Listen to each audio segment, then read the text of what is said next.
चालू कर लेते हैं। तो आज हम पढ़ेंगे इलेक्ट्रिक फील्ड लाइंस के बारे में।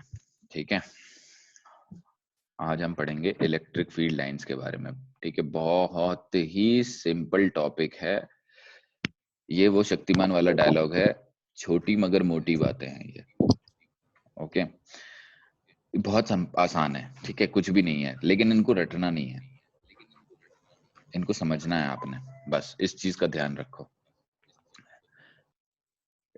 इसको रटना नहीं है, इसको समझना है। इसको समझ जाओगे आप तो काम खत्म हो जाएगा। ठीक है, आपको कुछ भी रटने की जरूरत नहीं पड़ेगी। ऐसा क्यों बोल रहा हूं मैं? ऐसा इसलिए बोल रहा हूं मैं क्योंकि इससे रिलेटेड क्वेश्चंस पूछते हैं। ठीक है, इससे रिलेटेड क्वेश्चन पूछे जाते हैं बोर्ड में, जैसे 1 मार्क क्वेश्चन पूछेगा या फिर कॉम्पिटिटिव एग्जाम में पूछ लेगा, इन सब चीजों से रिलेटेड। ठीक है, क्योंकि ये बहुत कंसेप्चुअल चीज है और ये कंसेप्चुअल चीज में आपको सब कुछ क्लियर हो जाता है। ठीक है, तो स्टार्ट करते हैं। ये तो फील्ड लाइंस की प्रॉपर्टीज ही है, मैंने बस नोट डाउन कर ली थी आपकी बुक में कौन कौन सी लिखी हुई, ताकि मैं मिस ना कर जाऊं कोई। अगर मैं कोई प्रॉपर्टी को मिस कर जाता हूं तो प्लीज मुझे बताना। ठीक है, हम उस पर डील करेंगे। ओके, 12-13 प्रॉपर्टी है, सारी की सारी मुझे याद नहीं है। ओके, ठीक है, तो मैं भी देख के ही बताऊंगा, आप लोग भी। इसलिए मैंने बोला था आप लोग अपनी बुक में प्रॉपर्टीज का पेज ओपन करके रख लेना। इलेक्ट्रिक फील्ड लाइंस की प्रॉपर्टीज का पेज ओपन करके रख लो, क्योंकि हम उसके प्रॉपर्टीज के गो थ्रू करने वाले हैं। ठीक है, तो थोड़ा सा बैकग्राउंड दे देता हूँ। ये प्रॉपर्टीज की शुरुआत कहाँ से हुई वो मैंने शायद कल दे दिया था आपको, कि ये प्रॉपर्टीज माइकल फैराडे ने बनाई थी। ओके, और इलेक्ट्रिक फील्ड लाइंस के बारे में भी माइकल फैराडे ने हमें बताया था। तो माइकल फैराडे ने जो सबसे पहले जो रिप्रेजेंटेशन किया था, ठीक है, वो ऐसा नहीं था, वो अलग रिप्रेजेंटेशन था। उन्होंने क्या बोला? उन्होंने बोला कि ठीक है, तुम ये तो बोल रहे हो कि E is equal to what, K q upon में R square, right? E is inversely proportional to R square, fair enough, right? Inverse square law से आप इसको समझा देते हो, मैथमेटिकली आप इसको समझा रहे हो कि E इनवर्सली प्रोपोर्शनल है और जो इलेक्ट्रिक फील्ड है वो डायरेक्टली प्रोपोर्शनल है चार्ज के, राइट? ये कैसा रिप्रेजेंटेशन है? ये मैथमेटिकल रिप्रेजेंटेशन है, ये मैथ्स को यूज कर रहे हैं हम यहाँ पे। प्रोपोर्शनलिटी साइन लगा रहे हैं, इक्वल टू लगा रहे हैं, जो भी कुछ कर रहे हैं। ठीक है, तो ये तो हो गया मैथमेटिकल रिप्रेजेंटेशन। लेकिन माइकल फैराडे ने बोला कि इतना तामझाम करने की जरूरत नहीं है, हम फोटो देख के भी पता लगा सकते हैं कि इलेक्ट्रिक फील्ड के बारे में, कि इलेक्ट्रिक फील्ड कैसा है किसी चार्ज के अराउंड। ओके, उनका वो इंटेंशन था। तो इलेक्ट्रिक फील्ड को पिक्टोरियल रिप्रेजेंट करने के लिए उनको कुछ लाइंस की जरूरत पड़ेगी भाई, है ना? अगर आपको पिक्चर बनानी है तो बट ऑब्वियस आपको कुछ लाइंस वगैरह बनानी पड़ेंगी। वो लाइंस कैसे बनेंगी उस चीज पे उनको सबसे पहला जब उन्होंने बनाया तो उन्होंने बोला कि ये एक चार्ज है Q, ठीक है, सपोज पॉजिटिव पॉजिटिव चार्ज है ये। तो पॉजिटिव चार्ज से जो इलेक्ट्रिक फील्ड लाइंस हैं वो बाहर की तरफ निकलेंगी इस तरीके से। ठीक है, तो उन्होंने ऐसे एरोज बनाते हुए गए वो इस तरीके से। ठीक है, आप किसी किसी बुक में इसको ऐसा देखोगे, कहीं किसी किसी बुक में ऐसा बना हुआ है। ठीक है, तो यहाँ पे मुद्दे की बात क्या है? मुद्दे की बात ये है कि जैसे जैसे ये एरो बढ़ते चले जाते हैं, इन एरो का जो लेंथ है वो छोटा होता चला जाता है। ठीक है, आप अगर देख रहे हो तो जैसे जैसे ये एरो बाहर की तरफ निकलता चला जाता है, वैसे वैसे इस एरो का साइज छोटा हुआ होता चला जाता है। देखो, चाहे पिक्टोरियल हो और चाहे मैथमेटिकल हो, हमें इलेक्ट्रिक फील्ड की दो चीजें पता होनी चाहिए। कौन कौन सी चीजें? एक तो पता होनी चाहिए हमें उसकी डायरेक्शन क्या होगी, राइट? और हमें पता होना चाहिए कि उसका मैग्नीट्यूड क्या होगा। यस, ये दो चीजें अगर हमें किसी से भी पता चल जाए, अगर हमें फॉर्मूले से पता चल रही हैं फेयर इनफ, अगर हमें पिक्चर से पता चल रही हैं फेयर इनफ, कोई दिक्कत वाली बात नहीं है। लेकिन हमें पिक्चर से भी ये दोनों चीजें डिपिक्ट होनी चाहिए। ऐसा नहीं होना चाहिए कि पिक्चर से हमें कुछ चीज मिल नहीं रही, हम उस पिक्चर को एक्सेप्ट नहीं करेंगे। ओके, तो इस पिक्चर में देखो, इस पिक्चर में आपको डायरेक्शन पता चल रही है, यस, बाहर की तरफ निकल रहा है, कोई दिक्कत वाली बात नहीं है। और अब मैग्नीट्यूड कैसे पता चले इसका? ठीक है, तो मैग्नीट्यूड कैसे पता चलेगा? मैग्नीट्यूड के लिए इन्होंने क्या किया, उन्होंने बोला कि ये जो एरो का लेंथ है ना बाबा, ये एरो का लेंथ उसकी इलेक्ट्रिक फील्ड की स्ट्रेंथ बताता है। जैसे कि जितना लंबा एरो उतनी ज्यादा स्ट्रेंथ, मतलब ज्यादा स्ट्रेंथ मतलब क्या? मैग्नीट्यूड ज्यादा है। अरे समझ में आ रही बात? हाँ जी। मैंने बोला तुम्हारे पास स्ट्रेंथ ज्यादा है या फिर तुम ज्यादा पढ़ सकते हो, इसका तुम्हें पता ज्यादा है, मतलब क्या है, तुमने पढ़ा ज्यादा है, सिंपल सी बात है, तुम्हारे पास, तुमने ज्यादा बुक्स को खंगाल लिया है, तुमने ज्यादा बुक्स को देख लिया है, राइट, तुमने ज्यादा बुक्स के से पढ़ लिया है। तो that is what he also meant, कि अगर मैं एरो का साइज बड़ा बनाऊंगा, दैट मीन्स वहां पे इलेक्ट्रिक फील्ड स्ट्रांग है, वहां पे उसका मैग्नीट्यूड ज्यादा है। अगर मैंने जो एरो है उसका साइज छोटा कर दिया, इसका मतलब कि वहां पे इलेक्ट्रिक फील्ड हल्का है। समझ में आ गई बात? ये था हाँ रिप्रेजेंटेशन। भैया। लेकिन अब देखो, ये रिप्रेजेंटेशन में भी थोड़ी सी ठीक था, रिप्रेजेंटेशन समझ में आता था, लेकिन काम बढ़ा रहा है ये ज्यादा, ठीक है। तो उन्होंने बोला कि यार ये मतलब बात बनी नहीं, मजा नहीं आया, ठीक है। तो जब धीरे धीरे इम्प्रोवाइज हुआ, दूसरे लोग यूज करने लगे, तो फिर क्या हुआ कि माइकल फैराडे ने ही, ऐसा मतलब मुझे तो लगता है किसी और ने किया होगा, बट ठीक है, जब क्योंकि ओनरशिप उन्हीं की थी तो उन्हीं के पास गया होगा सॉल्यूशन, तो उन्होंने उस चीज को अडॉप्ट कर लिया। तो दूसरा सॉल्यूशन है जो हम आज भी पढ़ते हैं, वो क्या है कि आप एक पॉजिटिव चार्ज बनाओगे और उस पॉजिटिव चार्ज के चारों तरफ आप, मतलब चारों तरफ क्या मतलब, लाइन खींच दोगे, सिंगल लाइन, मतलब नो छोटा बड़ा एरोज, इस तरीके से। हाँ ओके, भैया। यही पढ़ते हैं ना हम यही पढ़ते हैं, हाँ भैया। ठीक है। तो उन्होंने बोला कि अब ऐसे बनाएंगे हम। अब इसमें भी मसले क्या है, इसमें भी दो चीजें पता होनी चाहिए, राइट। उनको दो चीजों का जवाब देना था। कौन कौन सी दो चीजें? कि मुझे ये बताओ कि इलेक्ट्रिक फील्ड की डायरेक्शन क्या है पिक्चर से देख के, और मुझे ये बताओ कि इसका मैग्नीट्यूड क्या है। मैग्नीट्यूड मतलब इसकी स्ट्रेंथ क्या है, राइट, इसकी स्ट्रेंथ कहाँ कैसी है। ये दोनों चीजें पता चल जाएं अगर पिक्चर से, तो बात खत्म। हाँ भैया। आया ना? यही बात थी ना, हाँ पहले भी तो भैया। यही पता चल रही थी और अब भी यही पता लगनी थी, तभी तो एक्सेप्ट की जाएगी पिक्चर। अगर ये नहीं बता पाई मैग्नीट्यूड के बारे में या स्ट्रेंथ के बारे में, तो हम इस पिक्चर को क्यों एक्सेप्ट करें? ओके,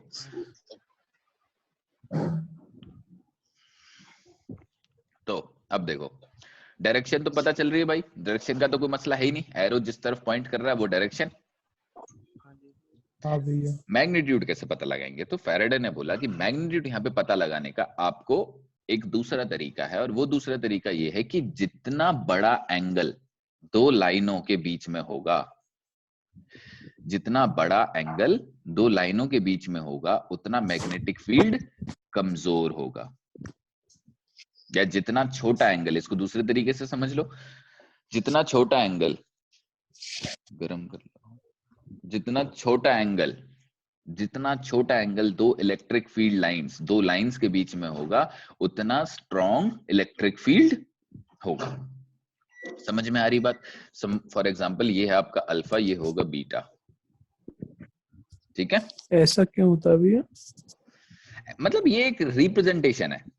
देखो, उनको समझाना था कि हम क्या बनाएं, उससे क्या डिपिक्ट होना चाहिए। जैसे देखो, अब ये वाली पिक्चर थी, ये वाली पिक्चर में उन्होंने क्या बोला कि एरो छोटा मतलब स्ट्रॉन्ग वीक फील्ड, एरो बड़ा मतलब स्ट्रॉन्ग वीक। फील्ड। अब इसका कोई मतलब ऐसा क्यों है, ऐसा नहीं है, उन्होंने बोला कि ऐसा बनाओगे तो ये मतलब निकलेगा। उन्होंने गाइडलाइन दे दी हमें कि अगर आप अच्छा। ऐसा करोगे, बटन दो दबाओगे तो पिज्जा आएगा, बटन एक दबाओगे तो कॉफी आएगी। अब ऐसा क्यों? क्योंकि प्रोग्रामिंग पीछे ऐसी हो रही है, राइट। ये तो यूजर मैनुअल है, ये यूजर मैनुअल है कि भाई अगर आप बड़ी लाइन बना देते पहले पहले के टाइम पे, अब तो ये पिक्टोरियल रिप्रेजेंटेशन नहीं है, अगर आप पहले बड़ी लाइन बना देते, मतलब वो बोलता है कि मैग्नेटिक फील्ड वहां पे ज्यादा है। अगर छोटी लाइन बनाते, मतलब magnetic field, sorry sorry electric field वहां पे कमजोर है। क्लियर है बात? कमजोर है। ठीक है। अब इसी ठीक चीज है को भैया। उन्होंने और बढ़िया किया और इम्प्रोवाइज किया, और इम्प्रोवाइज करके हमें ये पिक्चर दी जो हम आज भी यूज करते हैं, इस तरीके की। लेकिन इस पिक्चर में भी उनको इन दोनों के बारे में तो बताना था ना, कि भाई कोल्ड ड्रिंक किससे आएगी और पिज्जा किससे आएगा, ये तो बता दो। मशीन तो बदल दी, पर बटन कौन सा दबाऊं जो पिज्जा है, क्योंकि खाना तो है। समझ हाँ में आ रही भैया। बात है ना? तो उन्होंने हाँ बोला भैया। कि डायरेक्शन तो आपको पता चल रही है, जैसे पहले थी वैसे ही आज है। एरो जिस तरफ रहेगा, ये चोंच इसकी जिस तरफ रहेगी, वो उसकी डायरेक्शन बताएगा, ठीक है। ये इसमें तो कोई दिक्कत नहीं है। बात आती है मैग्नीट्यूड की, तो मैग्नीट्यूड का उन्होंने बोला कि दो लाइंस के बीच में एंगल जितना छोटा होगा, मैग्नेटिक फील्ड उतना स्ट्रॉन्ग होगा। जैसे अब तो ये एक डायग्राम हो गया, अब देखो दूसरा डायग्राम बनाते हैं। एक ये हो गया, जैसे छोटे बच्चे सूरज बनाते हैं, है हाँ ना, भैया। तो बोलो सन बनाओ, तो ऐसा बनाते हैं ना कुछ। फॉर एग्जाम्पल ये ऐसा इन्होंने बना दिया इलेक्ट्रिक फील्ड।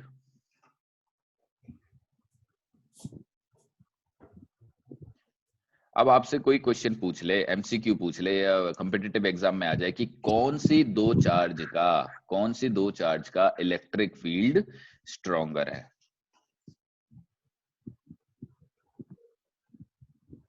कैसे पता लगाओगे आप? मैग्नीट्यूड, फैराडे ने क्या बोला, मैग्नीट्यूड या स्ट्रेंथ कैसे पता चलेगी हमें? दो लाइंस के बीच में एंगल के, अगर एंगल एंगल छोटा है तो फील्ड तगड़ा है, अगर एंगल बड़ा है तो फील्ड कमजोर है, कमजोर राइट? है। अब देखो इन दोनों लाइन के बीच में एंगल देखो, और इन दोनों लाइन के बीच में एंगल देखो, आ रही बात समझ में? दूसरा वाला स्ट्रॉन्ग, तो ये दूसरा वाला वाला स्ट्रॉन्ग स्ट्रॉन्ग। है, ये वाला स्ट्रॉन्ग है, और ये वाला वीक है। ठीक है, अभी क्या करता है, इसको और थोड़ा सा और एमसीक्यू बना देगा, इसके अंदर कुछ नहीं लिखेगा, इसके अंदर भी कुछ नहीं लिखेगा, ठीक है, इस एरो को थोड़ा सा पलट देगा, ऐसा बना देगा। अब आपसे पूछेगा कि इसके अंदर कौन सा चार्ज है और इसके अंदर कैसा चार्ज है, राइट? तो इसके अंदर कैसा चार्ज हो जाएगा, नेगेटिव। क्यों? क्योंकि ये इनवर्ड्स हैं भाई, एरो अंदर की तरफ आ रहे हाँ हैं, भैया। राइट? और ये हाँ कैसा हो भैया। जाएगा, ये हो जाएगा पॉजिटिव। भाई समझ में आ रही बात क्या बोल रहा हूं मैं? हाँ ये भैया। हो जाएगा पॉजिटिव और वो हो जाएगा नेगेटिव।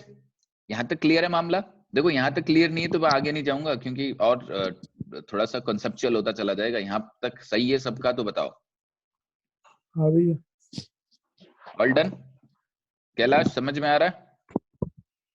कैलाश तो है ही नहीं, गायब। ठीक है, ओके। अब आगे चलते हैं, आगे चलते हैं। तो ये ओके। अब आप बोलोगे कि भैया ये बात तो कहीं ना कहीं देखो थोड़ी सी अटपटी सी है। क्यों? क्योंकि एंगल जैसा ऐसा आपने बना लिया। अब कृष्णा आता है, कृष्णा मेरे पास ये डायग्राम लेके आता है, कृष्णा मेरे पास ये डायग्राम लेके जाता आता है, और आर्यन मेरे पास ये डायग्राम लेके आता है, और मुझे बोलते हैं कि भैया हमने तो दोनों एक ही चार्ज के लिए बनाई थी, तो किसकी गलत है? आर्यन बोलता है नहीं कृष्णा की गलत है, कृष्णा बोलता है नहीं आर्यन की गलत है। ठीक है, इसको बाहर ही मान लो। ठीक है,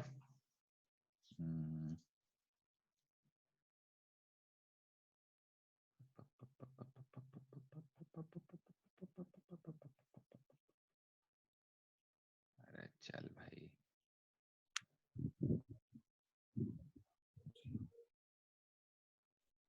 हाँ ठीक है। तो ये बनाई कृष्णा, ये बनाई किसने बनाई थी? ये आर्यन ने। ठीक है, ये बनाई आर्यन ने और ये बनाया डायग्राम कृष्णा ने। और आए कि भैया ये बताओ कि इन दोनों में से किसका डायग्राम सही है। मैंने बोला चार्ज कितना कितना था इनके बीच में? बोला भैया दोनों के लिए हमने बनाया, सेम चार्ज है दोनों में, हमने कोई चार्ज नहीं बदला। ठीक है, तो अब क्वेश्चन आता है कि किसका डायग्राम सही है। तो इसका आंसर है कि दोनों का डायग्राम सही है। इतनी फ्रीडम फैराडे ने दी कि आपकी जितनी इच्छा है, आपका जितना मन है, आपकी जितनी श्रद्धा है, उतनी लाइनें खींच दो। समझ में आ रही बात? आपके जितना मन है, जितनी श्रद्धा है, उतनी लाइनें खींच दो, प्रोवाइडेड प्रोवाइडेड आप सेम सिमेट्री फॉलो करो। मतलब अब देखो ये एक प्रॉपर्टी होती है। ये प्रॉपर्टी क्या होती है कि जो एक मिनट भैया। भैया अभी तो आप एंगल की बातें कह रहे थे कि एंगल जिसका ज्यादा होगा तो स्ट्रांग होगा, यस एंगल जिसका कम होगा वो स्ट्रांग होगा, और एंगल यस जिसका ज्यादा होगा वो वीक होगा। यस अगर जैसे मैं ज्यादा लाइनें खींच दूं तो उनके बीच में एंगल कम हो जाएगा, यस। फिर उसकी मैग्नीट्यूड गलत है फिर तो। नहीं, इसमें एक क्लॉ लगाएगा वो मैं क्लॉ भी बता रहा हूं।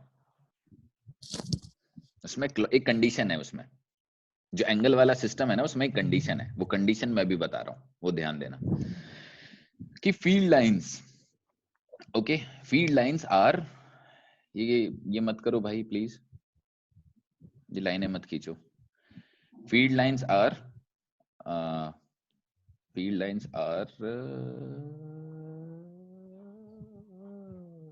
subjective. However, electric field strength is objective. ठीक है, ऐसी कोई प्रॉपर्टी कहीं आपको दिखती नहीं, लेकिन इसको समझना बहुत जरूरी है। देखो ये क्या बोलता है, ये बोलता है कि आपको फ्रीडम है, आपको जितनी लाइनें खींचनी है उतनी लाइनें खींचो, लेकिन आप जितनी लाइन खींचते हो हर एक चार्ज के लिए आपको उतनी ही लाइनें खींचनी है। जैसे देखो एग्जांपल देता हूं, आर्यन, मैं अब इस क्वेश्चन का आंसर कैसे करूंगा, मैं बोलूंगा आर्यन एक बात बता, तू प्लस क्यू के लिए मेरे को इलेक्ट्रिक फील्ड लाइंस खींच के दिखा। ठीक है, तो प्लस क्यू के लिए आप इलेक्ट्रिक फील्ड लाइन खींचोगे, तो इलेक्ट्रिक फील्ड लाइन आर्यन ने खींच दी भैया, ये रही 1, ये रही 2, ये रही 3 और ये रही 4। अब मैं उसको बोलूंगा कि अब तू मुझे प्लस 2 क्यू के लिए खींच के दिखा। ठीक है, तो अब अगर वो प्लस 2 क्यू के लिए खींचेगा और वो बोलता है कि भैया 1, 2, 3 और 4, तो ये डायग्राम उसका गलत हो जाएगा। क्यों गलत हो जाएगा? क्योंकि उसको मैग्नीट्यूड को ध्यान रखना है, ऑब्जेक्टिव है। ये जो चार्ज है, इसकी वजह से जो फील्ड बनेगी वो ऑब्जेक्टिव है। लाइन सब्जेक्टिव हो सकती है।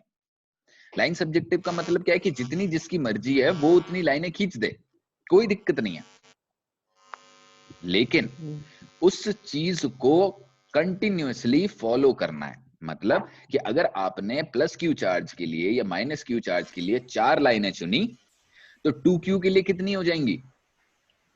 8। 3 क्यू के लिए कितनी हो जाएंगी? 12। समझ में आ रही बात? अब देखो, जब 4 क्यू है, अब यहां पे एंगल कितना है? अल्फा। ओके, जब 2 क्यू बनाओगे तो आप क्या करोगे? 4 लाइनें और खींचोगे, अल्फा बाय 2 हो जाएगा। अब ये क्या होगा? For example beta. छोटे से एग्जाम्पल, हम क्यों इतना माइन्यूट मैनेजमेंट में जाएंगे? अल्फा बाय 2 ही होगा, राइट? है कि नहीं आर्यन? बीटा। लेकिन एक चीज तो क्लियर है कि जो अल्फा एंगल है वो बीटा एंगल से बड़ा है, ये चीज तो क्लियर है। हाँ, और अगर ये चीज क्लियर है, इसका मतलब क्या है कि इलेक्ट्रिक फील्ड इसका 2Q वाले का Q वाले चार्ज से बड़ा है, स्ट्रॉन्ग है। हाँ। कैसे डिपिक्ट हुआ? हमने एंगल देखा। तो जब आप एंगल को स्टडी करते हो तो आपको ये कंडीशन ऊपर से प्री रिक्वेस्ट होती है कि आपने जो लाइनें बनाई हैं वो लाइनें एक हिसाब से बनाई हैं, ऐसे नहीं कि अंधेड़ी किसी ने कुछ भी मार दिया है। समझ में आ रही बात? तो ये बहुत इंपॉर्टेंट है और यही चीज आपको फॉलो करनी है बोर्ड में। जैसे आप जब आपको लगता है कि इन सब चीजों से कोई फर्क नहीं पड़ता, कितनी भी लाइनें खींच दो। मुझे भी ऐसा लगता था, फ्रैंकली स्पीकिंग, मुझे भी ऐसा लगता था। और जब मैं रजिस्टर पढ़ रहा था, ठीक है, जब मैंने 12th में रेजिस्टेंस पढ़ा या कुछ भी पढ़ा मैंने, मेरे को कोई फर्क नहीं पड़ता था। जब मैं रजिस्टर पढ़ता था मैं कुछ भी बना देता था इस तरीके से। ऐसा नहीं होता। इंजीनियरिंग में जाके पता चला कि इसका असली नोटेशन क्या होती है रजिस्टर की।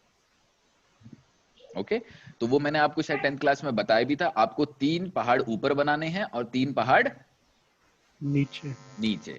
ये है करेक्ट नोटेशन। अगर आप ऐसा बनाओगे तो इसके भी नंबर होते हैं। अगर नंबर नहीं होते तो कम से कम इंप्रेशन होता है कि हाँ बच्चे को आता है। समझ में आ रही बात? ठीक है, तो वो इंप्रेशन देना है आपको।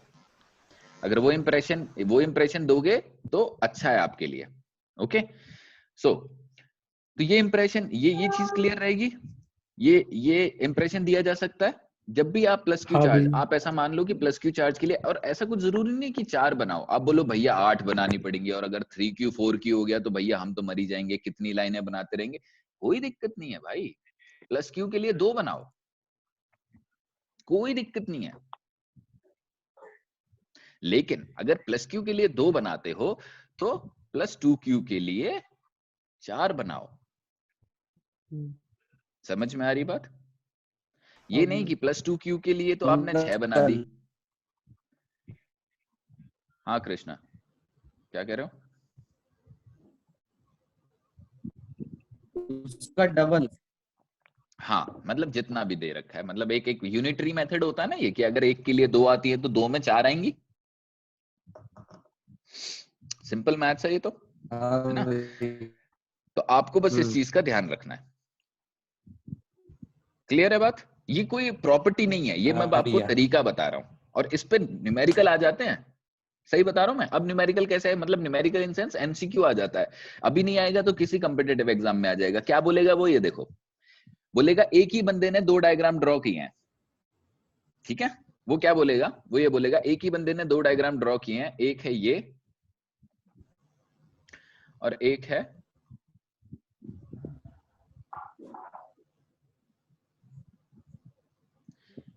क्या, कौन सा डायग्राम गलत है? दूसरा वाला। दूसरा वाला गलत है। क्यों? क्योंकि उसने प्रॉपर्टी को फॉलो नहीं किया। पहले में 4 अगर आई थी तो यहाँ पे 8 आनी थी, तो कितनी आई? 1 2 3 4 5 6, 2 और लाइनें आनी थी। ओके, हाँ, कोई क्वेश्चन पूछ रहा था? नहीं भैया। ओके, ठीक है, तो समझ में आया ये? पक्की बात है भाई? क्लियर है कि नहीं? ओके, अब देखो,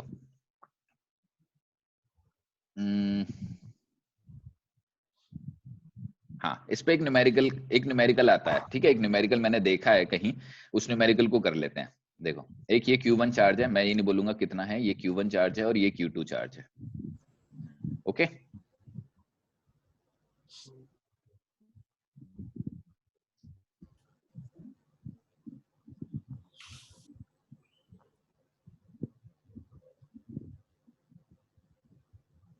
okay, find Q1 upon Q2, जल्दी कर दो, रेशियो निकालना है।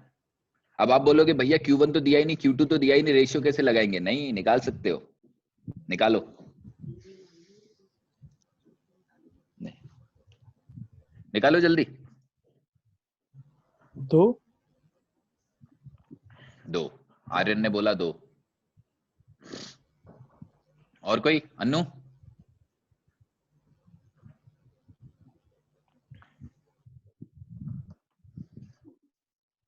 कैलाश? 1:2 आंसर। 1:2। 1/2।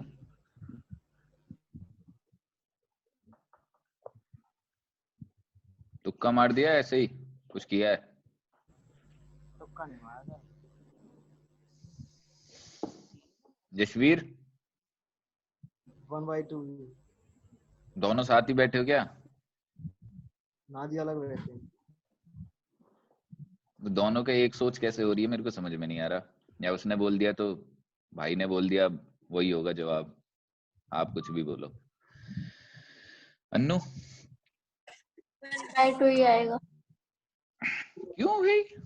सुवर्चा? क्योंकि Q1 की लाइन है और उसके अच्छा, ऊपर 1 मिनट में पूछता हूँ अन्नू, रुको। क्यों? सुवर्चा?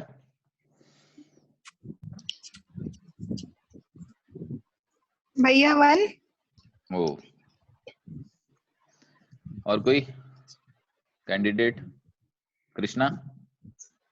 नहीं भैया, मेरे नहीं आ रहा। कैसे आ रहे हैं? चलो, अच्छा कैलाश मुझे बता 1/2 कैसे आया?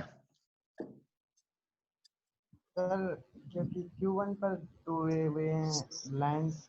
अच्छा, Q1 पे हैं 2 लाइनें, ओके, और Q2 पे कितनी लाइन है? Q2 पे 4 लाइन जा रही हैं। 4 लाइनें, तो ओके। 2/4। हाँ, 2/4 इक्वल टू 1। 1/2 हो गया, है ना? हाँ जी। Okay, good. यशवीर? हाँ जी। यही है जी? हाँ जी, यही है। हाँ बिल्कुल, जैसा उसने कह दिया वही होगा अब तो। हाँ भैया मैं भी यही कह रहा था, मैंने Q2/Q1 कर दिया बस, भाई। अच्छा, इसलिए मैं अच्छा तू भी यही कह रहा था, बस इसीलिए Q2 by Q1 कर दिया। Okay fine, okay okay okay. अच्छा 1 किसने बोला था? अन्नू, आपका भी यही है बाबू लॉजिक?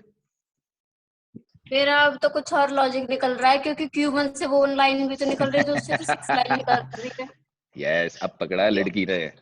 D/2। ये गोबर लोग अब भी नहीं पकड़ पाए। अरे ठीक है, तुम्हारा लॉजिक सही है, बिल्कुल सही है, लेकिन लाइनें तो चेक करो कितनी निकल रही हैं। Q1 से कितनी लाइनें जा रही हैं? कैलाश रुको, 6। कैलाश कितनी लाइन निकल रही है भाई? Q1 से सर वैसे तो 1 Q2 2 3 4 और कुछ निकल रहा है Q1 से? 5 6 5 उधर 6 लाइन साइड निकल। तू तो भाई ऐसी बात कर रहा है, जो रास्ता तेरे घर से यशवीर के घर जा रहा है वही रास्ता है, बाकी जो तेरे घर से बस स्टैंड जा रहा है वो रास्ता नहीं है। नहीं सर Q1 से निकल रही है ना ये 6 लाइन, और बाकी हाँ जो तो Q2 की 6 तरफ निकल जा रही रही है है वो ना, 4 लाइनें हैं। 6 निकल रही है ना, 4 तो नहीं निकल रही। हाँ जी भैया हाँ जी, यही तो कह- हम्म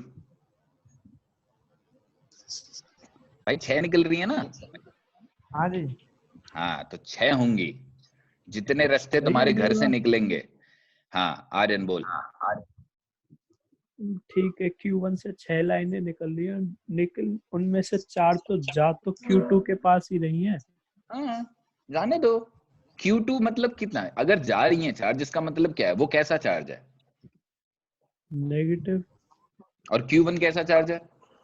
पॉजिटिव। मैंने ये तो नहीं बोला कि Q1 और Q2 दोनों बराबर हैं, बोला है क्या? नहीं। तो फिर अगर छोटा चार्ज है तो कम लाइनें लेगा, अगर बड़ा चार्ज है तो ज्यादा लाइनें लेगा। हाँ भैया। तो बस फिर 2 क्वेश्चन निकले इससे। एक और क्वेश्चन पूछ सकता हूं मैं कि कौन सा चार्ज बड़ा है और कौन सा चार्ज छोटा है। समझ रहे हो आप? मतलब देख रहे हो आप कितना एक बेसिक कंसेप्ट है इलेक्ट्रिक फील्ड लाइंस का, और कैसे कैसे क्वेश्चन पूछ लेते हैं। ओके तो अब इसमें कितनी लाइनें जा रही हैं? 6। और इसमें कितनी लाइनें हैं? 4। तो 6/4 आंसर है। काट दो भाई, कितना होगा? 3/। 3/2। तो सबके आंसर गलत है भाई, याद रहेंगे अब। हाँ भैया, और एक बार अन्नू एक्चुअल से में, पूछना उसने क्या लॉजिक लगाया था। हाँ अन्नू पहले क्या लॉजिक था? बाद में तो लॉजिक तेरे को चल ये समझ में आया, लेकिन पहले क्या लॉजिक था हाफ के बिहाइंड? हाँ, वो मैंने इधर साइड की लाइन देखी थी, इधर साइड की देखी नहीं थी, ध्यान ही नहीं लगाया उन पर। जब दूसरे और बच्चों ये ने जब दूसरे बच्चों ने बोला तब बोला ओ ये 2 लाइनें भी तो हैं, पर ये जा कहाँ रही हैं नहीं पता। हाँ जी। और भैया जिसने 1 लिखवाया है, हाँ सुवर्चा, अरे 1 के बिहाइंड क्या लॉजिक है? Yes I need to understand. Yes 1 के बिहाइंड क्या लॉजिक है? 4/4 1 आएगा। हाँ ओके वेरी गुड, ये लॉजिक मेरे को सही समझ में आ रहा है कि इसमें से 4 जा रही हैं और 4 आ रही हैं तो 4/4। ये अभी मुझे फिर समझ में नहीं आ रहा 2 के बिहाइंड क्या लॉजिक है। भाई 4 अगर निकल रही हैं, तुम अगर बोलो कि Q1 से 4 निकल रही हैं और Q2 में भी तो 4 ही तो घुस रही हैं आर्यन। हाँ भैया हाँ तो 2 कैसे? बता तो दिया था मैंने, Q2/Q1 कर दिया। अरे Q2/Q1 ही कर ले, लेकिन तूने लाइनें कैसी ली, कितनी ली Q2 में? मेरा आंसर भी हाफ आता मेरा, हाफ कैसे वो आता? हाफ चल वाला ही आजा, लॉजिक था चल भैया। हाफ आजा। हाँ हाफ वाला लॉजिक बता मुझे। कि 4 लाइनें Q2 के पास है और 2 लाइनें Q1 के पास है। 2 लाइनें कहाँ हैं? अच्छा ये वाली। पहले पहले पहले सोचा था ना इसे। हाँ तो कौन सी 2 लाइनें चुनी Q1 के पास? कौन सी 2 लाइन की ओनरशिप है इसके पास, इन दोनों की या फिर इधर? 5 और 6 की। ओके गलत है भाई।